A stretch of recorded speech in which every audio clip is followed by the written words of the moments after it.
네, 오늘도 주식시장을 이해할 주제를 마련해봤습니다. 주식시마론 어떤 주제일까요? 화면으로 보시죠. 윤 정부 첫 부동산 대책 발표, 실효성 분석. 명지대학교의 부동산학과 권대중 교수 모셨습니다. 안녕하십니까? 안녕하세요. 반갑습니다, 교수님. 지금 윤석열 대통령의 부동산 첫 정책이 발표됐습니다. 네. 이 발표 이후에 여러 가지 분석들이 나오고 있는 상황인데요. 이번 주 발표를 하고 나서 과연 이 제도의 개선 효과가 있을 것인가, 시장에 미치는 파급, 긍정적인 효과가 있을 것인가 많이들 궁금해 하시는데요. 네. 교수님 어떻게 판단하실까요?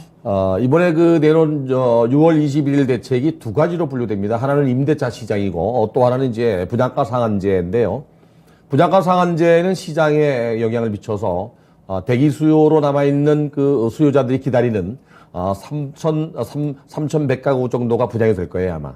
그럼 이게 실효성이 있다고 봐야 되고요. 예. 임대차 시장은 이제 8월과 9월에 그 임대차 3법이 2년이 돌아오기 때문에 계약갱신 청구권이 끝나는 임대 물량들은 가격을 자유롭게 정할 수 있어요. 이거를 완화하기 위해서 정부가 내놓은 대책인데 그건 실효성이 한 반 정도 있지 않겠나. 그 이유는 이제 금리가 인상되고 있기 때문에 임대료를 5% 이하로 낮추게 되면 금리가 올라가는 게 또 유리할 수 있어요. 그래 되면은 정부의 대책이 안 먹힐 수도 있지만 그렇지 않을 경우에는 이것도 역시 그 상생 임대료를 받아들일 때에는 2년 거주 조건이 없습니다. 다주택자가 향후에 1주택자가 된다는 전제 조건에서 상당히 좋은 제도이기 때문에 반은 아마도 시장에 영향을 미칠 거고 반은 그러지 못할 수도 있습니다. 네. 네.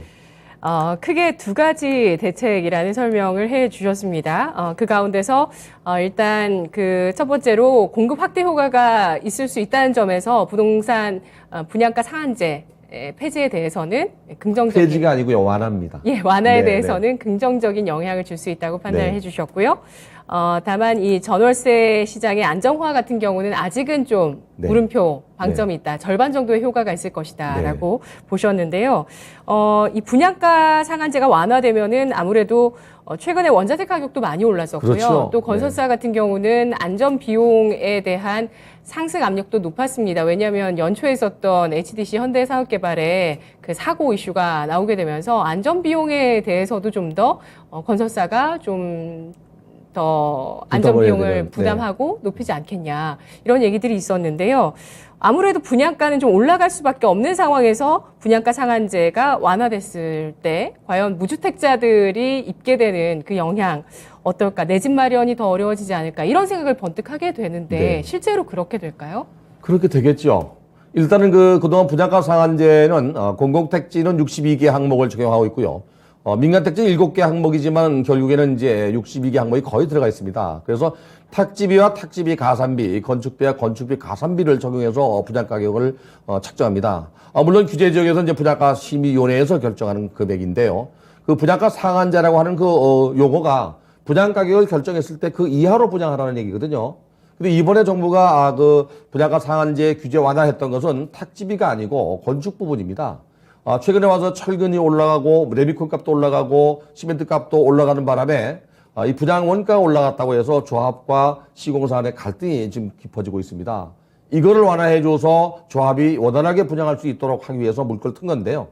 이거 이외에도 그동안 포함되지 않았던 이주비 대출 이자라든지 또는 임차인의 이주비 지원이나 또는 그 이외에도 이제 소송 비용, 명도 소송하는 경우도 있거든요. 이런 비용, 일반 관리비도 이렇게 이제 포함해서 분양가격에 포함시킬 수 있도록 했기 때문에 조합 측에서는 상당 부분 이익이 돌아갈 거라고 보여집니다. 국토교통부에서 이번에 조치로 1.5 내지 4% 정도의 분양가격이 상승할 거라고 보고 있는데 시공사나 조합 측에서 볼 때는요. 금리도 올라가고 있고 물가도 올라가고 있는데 이것만 붙들어낼 수는 없지 않습니까? 그렇다면 적어도 물가 상승 정도는 분양가격이 올라간다면 무주택 서민이 볼 때는 금리도 오르고 분양가도 오른다면 내 집 마련은 조금 어려워질 수도 있습니다. 그러나 이걸 견뎌야 될 것 같습니다. 만약에 이거를 이렇게 완화해 주지 않으면 공급이 늘지 않을 수 있습니다. 또. 네. 분양가 상한제 폐지가 아니라 완화라고 하셨는데 구체적으로 어느 정도 선까지일까요? 그러니까 분양가를 완전히 건설사가 마음대로 결정할 수 자유라는 있는 아니고요. 건 아니고요. 네. 예. 조금 전에 말씀드린 대로 62개 항목 중에서 네. 규제 지역인 조정 대상 지역에서 지금 현재 전국에 322군데가 조정 대상 지역으로 지정돼 있는데 그 322군데가 분양가 상한제 지정 지역입니다. 예. 여기서 민간 택지가 공급을 할 때에는 규제를 받는 거죠. 그 규제 받는 항목 중에서 항목을 좀 늘려준 겁니다. 분양가격에 포함될 수 있도록. 그 항목이 늘어나면 분양가격이 네. 올라가겠죠. 예. 근데 사실은 결국 그 분양가격의 고분양가 논란은 택지비가 올라간 문제가 됩니다. 그래서 이번에 건축비는 많이 완화해 줬지만 택지비는 정부가 손을 대지 않고 택지비 그 심사위원회를 만들어서 한국부동산원에서 심사 계약금했는데 택지비를 평가할 때는 공공택지는 분양가격에다가 분양 당시까지 이자율을 가산해서 토지비를 책정하고요. 민간 택지는 두 군데의 감정평가를 받은 것을 산술평균한 가격으로 책정합니다. 근데 그 산술평균한 가격이 높은지 낮은지를 한국부동산원에서 다시 검증합니다. 그래서 택지비 검증위원회를 이번에 설치하겠다는 겁니다. 네. 그렇게 해서 결정된 택지비에 건축비의 기본형 건축비가 3월과 9월에 국토교통부가 발표를 합니다. 근데 이번에 이제 변동성이 크다 보니까 6월과 12월도 발표하겠답니다. 이 기회가 되면 올라가는 거를 그때 반영해줘야만 조합층이나 또는 민간 주택 공급자가 공급을 원활하게 하겠죠. 자재가 오르고 모든 게 올랐는데 이 분양 가격을 통제하면 공급 안 할 수 있거든요. 그런 측면에서 이제 정부가 이걸 완화한 거고 이렇게 했을 때 결국에 이제 조합도 수익이 개선돼서 공급을 늘릴 수 있고요. 또 이 시장도 원활하게 시세 반영을 해서 정상 가격을 공급하지 않겠나. 사실 분양가 상한제의 그 취지는요. 낮은 가격으로 무주택자한테 공급하는 것도 있지만 고분양가 논란을 막기 위해서 만든 겁니다. 그래서 분양 가격을 규제함으로써 주변 지역의 아파트 가격이 내려간다면 이거는 계속 규제하는 게 맞습니다. 그런데 지금까지 이 그 분양가 상한제 지역은 그 규제를 했을 때 낮은 가격으로 분양받은 사람만 로또가 됐죠. 그 분양받은 가격이 시장 가격으로 다시 올라왔기 때문에 네. 이번에 전반적으로 낮춰서 시세의 한 80% 이상 분양할 수 있도록 만들어 놓은 겁니다. 네. 그러니까 이 분양가에 적용되는 60여 개 항목 가운데서 일부만 좀 완화를 시켜주면서 포함시킨 겁니다. 없던 거를. 예. 없던 항목을 분양가에 포함시킬 수 있도록 네. 허용하게 해주게 네, 되면서 분양가에 이런 시장의 논리를 반영할 수 있게끔 해줬습니다. 이렇게 되면서 원자재 가격이라든지 금리 인상에 따른 그런 여파들을 반영을 해서 시장에 일단 많은 분양 물량들을 공급한다라는 차원에서 주택 가격의 안정화에 영향을 줄 수 있는 그런 대책이다라고 평가하시네요. 그렇죠. 예. 주택 시장의 안정화는 가격을 낮추는 게 안정화인지 아니면 예. 가격의 변동성이 없는 게 안정화인지 아니면 네. 뭐 물가 상승만큼 올라가는 게 안정화인지 이게 안정화나 정상화라는 말이 참 애매하잖아요. 예. 이번 정부는 적어도 물가 변동만큼 그 폭만큼 상승하는 것을 안정화로 보는 것 같습니다. 예. 그래서 무주택자 입장에서 볼 때는 뭐 단돈 1,000만 원에도 오르면 부담스러울 수 있지만 공급자 입장에서 볼 때는 이게 낮으면 공급을 안 할 수 있기 때문에 공급을 늘리는 차원이라면 그동안 반영하지 않았던 항목들을 일부 인정해서 분양할 수 있도록 정부가 물꼬를 터준 겁니다. 네, 그렇습니다.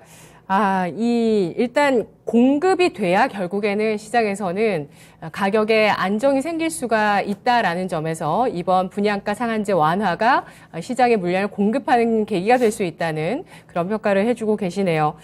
뭐 아무래도 무주택자 분들은 좀 이렇게 물가 상승 시기에 진짜 서러울 수밖에 없습니다. 아무래도 뭐 모든 것의 가격도 다 올라가고요. 일단 생활에 있어서도 참 많이 이렇게 빠듯해지실 텐데, 내 집도 없다면은 이게 진짜 너무나 서럽거든요. 근데 사고 싶은데 이렇게 또 분양가가 올라가게 되고, 눈에 뻔히 보이잖아요. 뭐 건축비라든지 자재 가격이라든지 다 올랐다는 얘기들을 다 주변에 물어보면 많이들 하시니까 그건 인정하지만 결국 내가 내 집을 마련하기 위해서는 일단 주거비 자체가 너무나 부담이 된다라는 생각하시는 분들이 굉장히 많으실 거예요. 서민 주거 부담 증가를 어떻게 해결할 수 있을까요? 그래서 이제 내 집 마련을 돕기 위해서 정부가 이번에 발표한 내용을 보면요. 예. 대출을 받을 때에는 그 LTV와 DTI 또는 DSI라고 두 가지를 적용하게 되는데요. 이번에 LTV는 론 투 밸류라고 해서 담보 비율에 대한 대출 비율입니다. 예를 들면 10억짜리에 80% 대출을 받을 수 있다면 8억을 받을 수 있는 거죠. 이 생애 최초 주택 구입자에는 LTV를 80%까지 대출 주도록 해놨고, 그다음에 이제 일반적으로 주택이 있는 사람이 이전 수요나 또 갈아타기 수요는 70%까지 대출을 받을 수 있도록 LTV를 완화했습니다. 그러면서도 또 소득 대비 대출 비율, 소위 말하는 원리금 상환 능력 범위를 DSI라고 하는데 이거를 40%로 그냥 묶어놨거든요. 그래서 무작정 대출은 주지 않되 미래 소득이 있는 사람들에게는 최장 50년, 40년까지도 대출을 장기로 준다면 그 대출을 받아서 내 집 마련할 수 있는 기회를 열어준 겁니다. 그래서 이번에 그 규제 완화와 더불어서 대출 규제도 동시에 완화한 겁니다. 네. 대출을 많이 하면 더 부담이 크잖아요, 교수님. 그렇죠. 이자가 이제 상승하는 국면에서는 예. 대출을 많이 받으면 부담스럽기 때문에 초기에는 적게 갚고 나중에 많이 갚는 점정 상환 대출 방식과 네. 초기에부터 마지막까지 갚는 그 금액이 똑같은 원리금 균등분할 상환을 40년, 50년까지 하게 되면 매달 갚는 금액이 많이 줄어듭니다. 이제까지는 5년, 10년, 15년, 20년짜리밖에 없었거든요. 예. 이걸 2배 이상 늘려서 평생 그 작은 돈으로 갚아나가면서 상환하면서 내 집 마련할 수 있도록 정부가 이렇게 이제 제도를 좀 바꾸고 있는 겁니다. 네. 댓글에 보면은 이런 정책이 발표가 돼도 그러면은 집에 50년 동안이나 노예가 돼야 되는 거 네. 아니냐 이런 악플도 네. 많이 보시죠. 네. 그런 걸 보시면 어떤 생각? 그래서 이제 살면서 돈을 더 벌 수도 있고 또 잃을 수도 있잖아요. 그래서 만약 40년짜리를 그 대출로 받았다가 나중에 어느 정도 반 이상이 지나고 나면 돈을 모았을 때 일시 상환할 수 있는 방법도 있습니다. 그래서 초기에 갚으면 이제 조기 상환에 대한 페널티를 물지만 일정 기간이 지나면은 원리금을 좀 더 이렇게 먼저 갚을 수 있는 그런 제도도 있습니다. 물론 이제 미국이나 이런 선진국 같은 경우는요. 네. 대부분 맞벌이하면서 장기간 집을 갚아 나갑니다. 거기는 그게 뭐 보통 사람들의 네. 그런 경제 생활이잖아요. 네. 근데 이게 단기적으로 대출을 받아서 집을 샀다가 예. 주택 가격이 올라간 이후에 그 캐피탈 게인 매각 차익을 보고 팔고 그러잖아요. 우리나라는. 그게 없으려면 장기 모기지로 가야 되는 게 맞아요. 그래야 주택 시장이 안정화 되는데 주택은 결국에 투기의 수단이 돼서는 안 되고요. 이용의 개념, 사용의 개념, 주거의 개념으로 바뀌어야 되는데 네. 우리나라는 아직도 주택 공급이 부족하다 보니까 이랬거든요. 통계적으로 2021년도 기준으로 우리나라 주택 공급률은 104%가 넘었지만 실질적인 주택 공급은 아직도 95%, 90%에 머물고 있거든요. 멸실 주택도 있지만 사용하지 않는 주택들도 있고 해서 결국에는 110% 이상 주택 공급이 돼야 시장이 안정화됩니다. 그런 차원이라면 향후에도 이렇게 길게 그 모기지로 대출을 받고 내 집만을 할 수 있다면 그런 사람들은 중간에 상환 능력이 안 되니까 샀다 팔았다 안 하겠죠. 특유 수요가 아닌 이용 수요로 남을 수 있기 때문에 그렇게 유도하는 것 같습니다. 네. 네. 이렇게 눈에 뻔히 보이는 이런 주택 가격의 상승, 주거 비용의 증가, 이런 부담들을 완화해주기 위해서 정부는 내 집 마련, 첫 주택 마련을 도와줄 수 있는 이 대출 규제 완화로 대응을 하고 있다라고 평가를 해주셨는데요. 앞으로 좀 더 큰 폭의 규제 완화가 필요하다라는 의견도 있습니다. 아예 분양가 상한제를 폐지하거나 하는 식의 이런 규제 완화가 필요하다는 의견도 나오고 있는데요. 지금 아직은 일단 첫 부동산 대책에 불과하지만 교수님께서 보시기에 우리 주택시장에 긍정적인 영향을 줄 수 있는 필요한 개선안은 뭐가 있다고 생각하실까요? 21일 발표에서 아쉬운 것은 이제 공급 정책을 내놓지 않았잖아요. 원희룡 장관이 취임 100일 이내에 예. 250만 원 플러스 알파를 공급하겠다고 약속을 했는데 지금 준비하고 있습니다. 물론 저도 국토부의 주택 공급 혁신위원을 같이 하고 있기 때문에 7월, 8월 중에는 250만 원 플러스 알파에 대한 연차별 계획을 내놓을 겁니다. 그 중에는 이제 단기 계획과 중장기 계획이 들어가는데요. 시청자분들이나 국민들께서 주택 공급 자체가 윤석열 정부 5년 동안에 250만 원 플러스 알파가 입주 물량이라고 생각하는 사람은 없을 거예요. 적어도 반 이상은 인허가를 내고 나머지는 주택 공급의 기반을 잡는데 거의 추정한다고 생각하면 맞지 않나는 생각이 들고요. 두 번째는 이제 그러면서도 아직도 규제 완화가 바로 공급 혁신이라는 말을 제가 하고 있는데요. 규제 완화와 관련돼서는 이제 정비사업 특히 재건축 사업에서는 이 분양가 상한제 규제 완화뿐이 아니라 안전진단 완화가 있습니다. 이 안전진단을 통과해야만 재건축할 수가 있거든요. 그리고 공사를 모두 끝내고 입주 물량이 될 때 또 내는 개발 부담금이 있습니다. 이걸 재건축 초과 환수제라고 하는데 이거 역시 이 윤석열 대통령이 후보 시절에 규제 완화 얘기를 했었거든요. 이 부분도 앞으로 더 나와야 될 대책이고요. 이거 이외에도 주택시장 거래 정상화라든지 공급 정상화에 관련된 대책이 더 나와야 된다고 봅니다. 그리고 특히 시장의 안정화는요, 결국 공급입니다. 이 공급은 어디에 필요하느냐, 수요자가 원하는 지역에 원하는 주택 형태가 원하는 시기에 공급돼야 하는데 이게 쉽지 않아서 지금까지 주택시장이 불안했고 가격이 올랐거든요. 그래서 이전 정부보다는 적어도 민간 주택 공급 중심으로 아마 이번 정부는 5년 동안 정책을 내놓지 않겠다는 생각이 듭니다. 네, 원희룡 국토교통부 장관이 지난달에 취임식에서 직접 그 250만 호 플러스 알파 공급 정책에 대해서 취임 100일 안에 발표하겠다. 현대판 주거 신분제를 타파하겠다라는 의지를 이야기했었는데 조만간 이 공급 대책이 나올 것으로 전망을 해주시네요. 아까 말씀해 주셨듯이 그 이 전 정권의 임대차 3법 도입했었던 이 정책 시행 2년을 맞이하게 됩니다. 8월에 딱 이 임대차 3법 시행 2년이라고 하더라고요. 전월세 시장에 대란이 일어날까요? 아니면 이번 정책으로 인해서 그 대란이 좀 완화될까요? 제가 서두에 말씀드린 대로 절반의 성공 정도 하지 않겠나. 예. 이제 상생 임대료 제도가 도입돼서 기존의 0.5% 5% 이하로 올리는 사람들, 5% 이하로 올리는 사람들에 대해서는 세제 혜택이 있어요.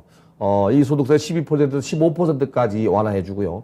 그 다음에 이제 그 다주택자도 마찬가지고 1가구 1주택자도 만약에 2년 거주 조건이 있는 경우를 없애기로 했습니다. 그러니까 주택 시장에서는 굉장히 획기적인 거죠. 이런 경우에 이제 금리가 올라가고 있기 때문에 여유가 있는 사람들은 아마도 올릴 가능성이 있고요. 이것도 받아들일 가능성도 있고 해서 반반이 아니겠나.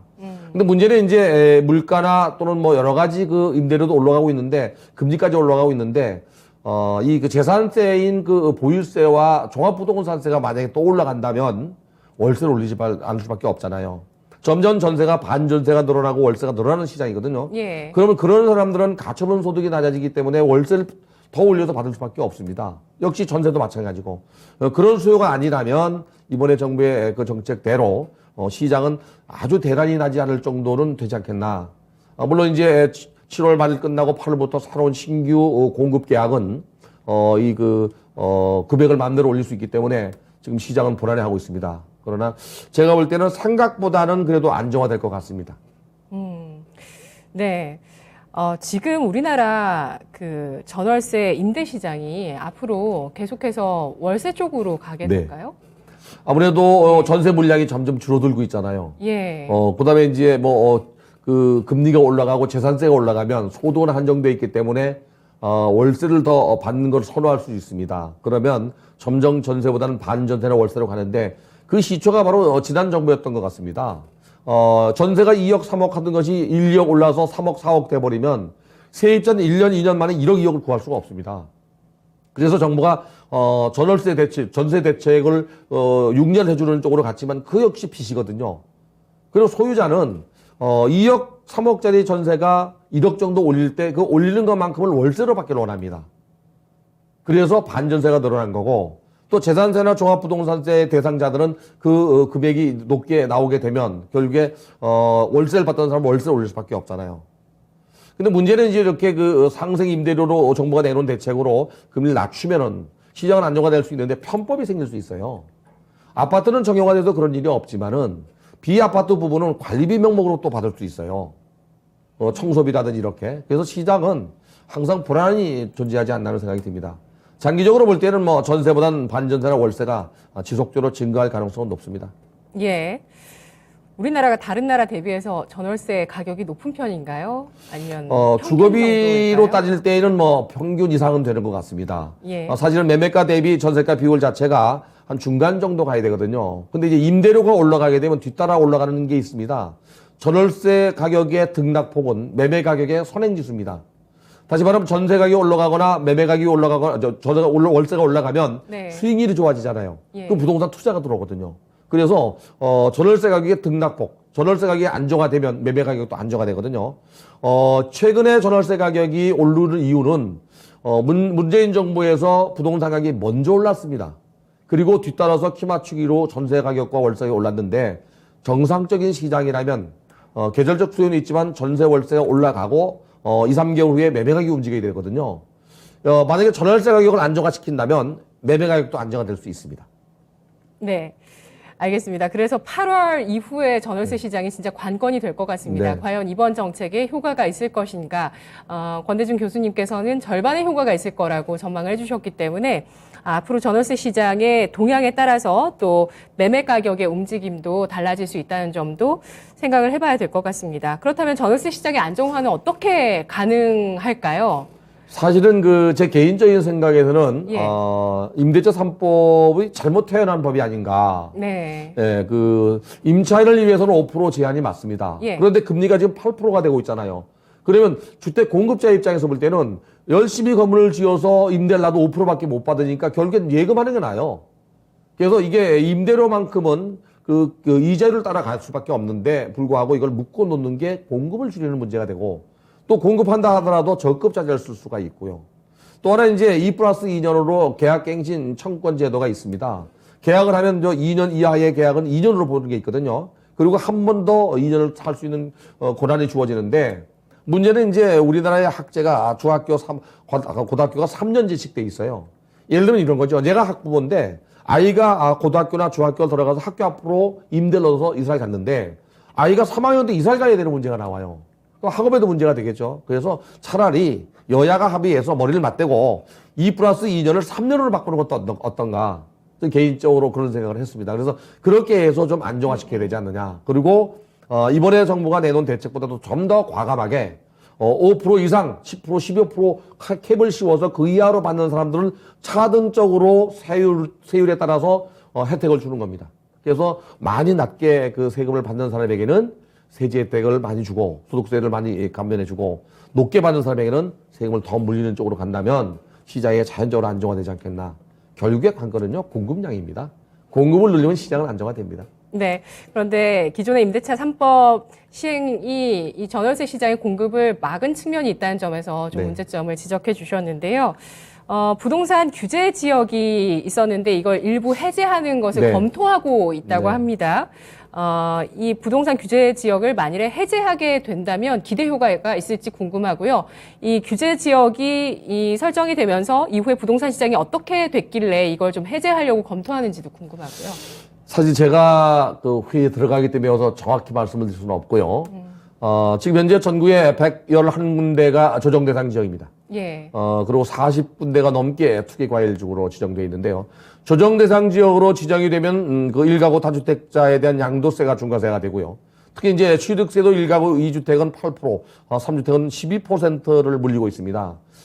지금 대구라든지 또는 대전 일부 지역, 세종시 같은 경우는 이미 많이 하락하고 있습니다. 그 하락하는 원인은 두 가지입니다. 그동안 너무 많이 올랐다는 것도 있고요. 또 하나는 공급량도 늘기 시작했습니다. 그래서 이런 지역은 이제 상당 기간 미분양이 늘어나거나 침체가 된다면 정부가 조정 대상 지역이나 투기 과일지구에서 해제할 가능성도 있습니다. 예를 들면 이런 거죠. 대구 같은 경우는 지금 이제 수성구가 가장 핫한 지역인데 그 지역을 빼고는 다 해제할 가능성도 있고 세종시도 역시 마찬가지로 계속 하락하고 있기 때문에 해제 조건은 될 거라고 보여집니다. 문제는 유동성 자금이 아직 많습니다. 그래서 금리를 계속 올려서 유동성 자금이 은행으로 들어온다면 문제가 없는데 그렇지 못하다면 다시 부동산으로 들어갈 수도 있거든요. 그렇다면은 해제 지역이 생각보다 줄어들 가능성도 있습니다. 해제가 되면은 대출부터 매매도 자유롭게 할 수 있기 때문에 역시 또 투기 수요가 들어올 수 있거든요. 중요한 것은 이제 시장 상황에 따라 다른데 만약에 해제했다가 또 투기가 일어나서 가격이 오르면 바로 지정할 수가 없습니다. 3개월치 도매물가 상승률에 1.3배 이상 또 청약 경쟁률이 5대1 이런 기준이 있기 때문에 바로 한 달 만에 할 수가 없어요. 그래서 해제하는 것도 조건이 된다 하더라도 국토교통부에서는 아주 신중할 수밖에 없습니다. 네.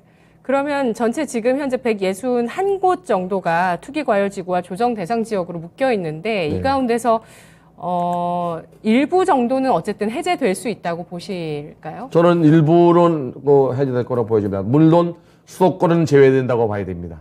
수도권은 네. 제외고요. 네. 예, 지방 쪽에 일부 지역에 제가 아까 대해서는- 말씀드린 대로 아마 국토부에서 회의를 하면서 결정한다면 네.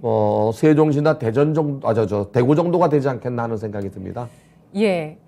그러면은 해제됐을 때는 좀 거래가 활발해지면서 일단은 가격이 안정화될 수 있을까요? 거래 규제나 금융 규제가 없습니다. 예. 네. 그래서 거래가 활발하게 될 수 있는데 문제는 지금 그 미국이 좀 자이언트 스텝으로 지난번에 0.75% 올렸죠? 예. 이번에 아마 또 0.5% 올릴 가능성이 높은데 저희는 이번 달에는 올릴 수가 없고요. 다음 달에 아마 0.5% 따라가지 않겠나. 지금 현재 기준금리가 미국과 우리가 같습니다. 미국이 우리보다 앞서서 이 금리를 올린다고 해서 꼭 따라갈 필요는 없겠지만 만약에 그러지 못한다면 외화 자금이 또 빠져나갈 수 있어요. 이게 또 경기에 미치는 영향이 크기 때문에 저울질을 하겠죠. 유동성 자금이 많더라도 그 금리를 따라가게 된다면은 아마도 유동성 자금이 은행으로 들어올 가능성이 있어요. 그런다면은 규제 완화를 더 할 수도 있다고 보여져요. 네. 시중 자금의 동향에 따라서 부동산 규제 지역의 완화 폭은 결정될 것으로 그렇죠. 예상을 해주셨는데요. 거의 뭐 마지막 질문이 될 것 같습니다. 이 질문 하고 나서 실제 이제 실수요자분들에게 네. 도움될 수 있는 질문을 제가 좀 해드려 볼까 하고요. 시청자분들도 혹시 부동산 매매에 대해서 지금 관심 있으신 분들은 질문 주시면 제가 대신 드리도록 하겠습니다. 우선 이번 정책에서도 뭐 생애 첫 주택 같은 경우는 취득세에 한해서 또 뭐 면제해주는 200만 원까지. 예, 200만 원 면제다. 면제 네, 네. 예, 그 정책이 나왔고요. 뿐만 아니라 이제 다주택자를 위해서 종합부동산세라든지 재산세 부담 완화시키는 정책들 추진하거나 시행을 하고 있는데, 그러니까 세금을 가지고 시장의 어떤 수급을 조금 원활하게 해주는 그런 정책을 펴겠다라는 그런 관점을 보여주고 있습니다. 취득세, 종부세, 재산세 부담 완화가 시장에 어떤 영향을 주게 될까요? 아직은 뭐 정확히 다 나왔다고 볼 수는 없고요. 일시적인 그 대책이라고 봐야 됩니다. 예. 왜 그런가 하면 이제 재산세를 좀 손질하려고 하고 있거든요. 종합부동산세도 마찬가지고요. 사실 윤석열 후보는 그 종합부동산세가 일가구 주택은 면제하기로 했거든요. 나머지 부분을 완화하는 걸로 돼 있는데 네. 이번엔 뭐 일부만 나왔다고 봐야 되고요. 그 이유가 공시가격이 확정이 돼야 됩니다. 공시가격 현실화라든지 이런 게 확정돼야 되는데 그래서 일시적으로 올해는 공정시장 가격 비율 100%를 60%까지 내리는 걸로. 이게 이제 세율을 매길 때 이 그 아파트가 만약에 그 공시가격이 10억이면 10억에다가 세율을 곱해서 재산세 내는 게 아니고요. 10억에다가 공정시장 가격 비율을 곱하고 거기에 세율을 곱했습니다. 공정시장 가입 비율은 뭘까요? 그거는 이제 2006년도에 그 도입된 건데요. 7년도가 그때 도입된 건데, 공시가격에다가 그냥 세율을 곱하니까 세부 부담이 너무 큰 거예요, 국민들이. 그래서 이걸 완화하기 위해서 공정시장 가액이라는 걸 만들어가지고 비율을 또 낮춰준 거죠. 이거를 문재인 정부 들어와서 매년 5%씩 올려서 지금 100%입니다. 그러니까 없어져도 될 내용이죠. 그런데 윤석열 정부는 이 세부 부담이 너무 크니까, 이 그 공시가격에다가 공정시장 가격 비율을 60%로 내려서 40% 내리는 거죠. 내려서 곱한 가격에 그러면 10억이 6억 되겠죠. 6억에다가 세율을 곱해서 세금을 물리는 거예요. 그럼 국민들은 보유세가 많이 낮아지거든요. 이렇게 해서 그 수도권 지역이나 또 비수도권 지역, 광역시 이외의 지역은 40%까지 내리는 걸로 이렇게 발표했죠. 그래서 보유세를 많이 낮춰주는 겁니다. 이렇게 되면 이제 아마도 그 보유한 사람들 일가구 1주택자들은 뭐 부담이 많이 줄 거라고 보여지고요. 결국에 이제 공시가격을 어떻게 평가할 것인가가 가장 중요해요. 그래서 이번에 국토부에 공시가격위원회를 또 만들어서 거기서 평가를 어떻게 할 것인가. 또 현실화를 문재인 정부가 30년까지 만들어놨는데 이걸 언제까지 또 현실화할 건가 이것도 좀 결정할 것 같고요. 그렇게 되면 세부담은 줄어들 것 같습니다. 네. 예. 근데 이거를 취득세는 200만 원 정도로 일단 결정. 세계 최초 주택 구입자에게는 취득세 200만 원을 공제해 주는 겁니다. 공제해준다. 네, 네. 200만 원입니다. 네. 그런데 나머지는 종부세, 재산세는 아직 확정은 아니지만 만약에 현실화가 됐을 때는 다주택자들 같은 경우는 이 세금 부담이 세계 첫 주택자 대비해서 훨씬 금액 자체가 크니까 부자 감세 정책 아니냐 이런 비난도 있거든요. 어떻게 그럴 수 보시나요? 있지요. 그런데 사실은 이제 갑작스럽게 많이 올랐잖아요. 이거를 정상화시키겠다는 얘기입니다. 감면해 주는 것 자체가 원래 문재인 정부 이전으로 돌아가서 점진적으로 올리려겠다는 얘기고, 예전에는 그 이전 정부만 해도 다주택자를 죄인 취급하듯이 이거 징벌적 과세를 했던 거를 원상복귀 시킨다고 보면 맞아요. 그래서 결국에 장기적으로는 이제 그 양도세도 좀 낮추고 취득세도 낮춰서 누구나가 집을 사고 팔게 하되 가지고 있는 집에 대한 재산세를 점진적으로 올려서 능력만큼 집을 갖고 있게 하는 게 맞습니다. 외국은 전부 다 그렇게 하기 때문에. 그래서 그런 일환으로 이제 단기적으로 이렇게 만들어 놓은 거고요. 아마도 이제 내년이나 후년부터는 새로운 조세 제도를 만들어서 진행하지 않겠다는 생각이 듭니다. 예. 그러면 부동산 관련한 세금 정책의 변화가 당분간 몇 년 사이 굉장히 클 거라는 그렇죠. 생각이 재산세와 관련돼서는 좀 있을 가능성이 높습니다. 예, 알겠습니다. 시장 정상화 방향으로 아마 세금 부담이 정해질 것 같다라는 전망도 함께 네. 더해 주신 것 같은데요.